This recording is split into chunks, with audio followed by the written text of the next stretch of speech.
बंद कर सिगरेट दोई ना केरा तू एक तमा रमजान जो महीनो लगो पियो आ वरी भाऊ जे मुंह में तू फूका थोड़े सिगरेट जा सरेआम छो तोखे केड़ी तकलीफ आ तो फिर रोजो अच्छा रोजे जो एहतराम करणो आ ना पुत्र मुके घणो चितो न कर शुक्र कर जो मुझे हाथ में फिलहाल कुहाड़ी ना है जे कुहाड़ी हुजे आ ना बाजू खां कटे छॾियईं आ बाबा तोखे तकलीफ आ तू वने एक पासे वे ना या उनके तकलीफ आ तो वो भी उठी वने ना सिगरेट पीनो में छा है तू छा खन तू केतनो हाल मुखे घणो चितो न कर किते मुंडी मुंहिंजे हथां कटजी न पई एडे मुखे गाल बुधा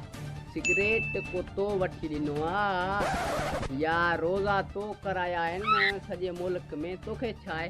पुत्र मां तुझी भलाई तो बुरा जो मुझे हाथ में फिलहाल कुहाड़ी ना है तू चितो न कर छोरा हेडिया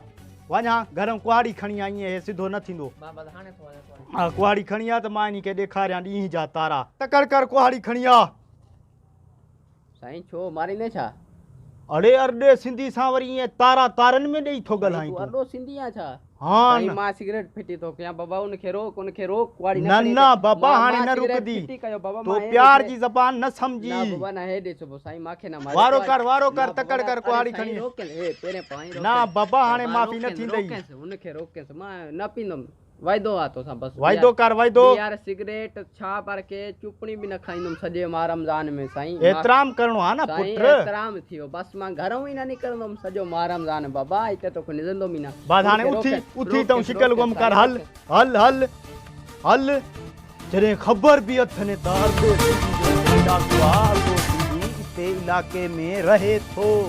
तडे भी न था शुक्र करे जो मुझे हाथ में कुहाड़ी ना हुई बची वियो ना त गभा क्या सा हाणे त हू माफ़ी वठी वियो आ वरी जेकरे नज़र आयो त इन कुहाड़ी सां गभा ऐं हा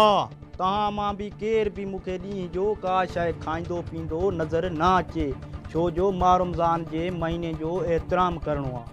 ना त ही कुहाड़ी भी ॾिसी छॾियो ऐं ही अरदो सिंधी भी ॾिसी छॾियो हा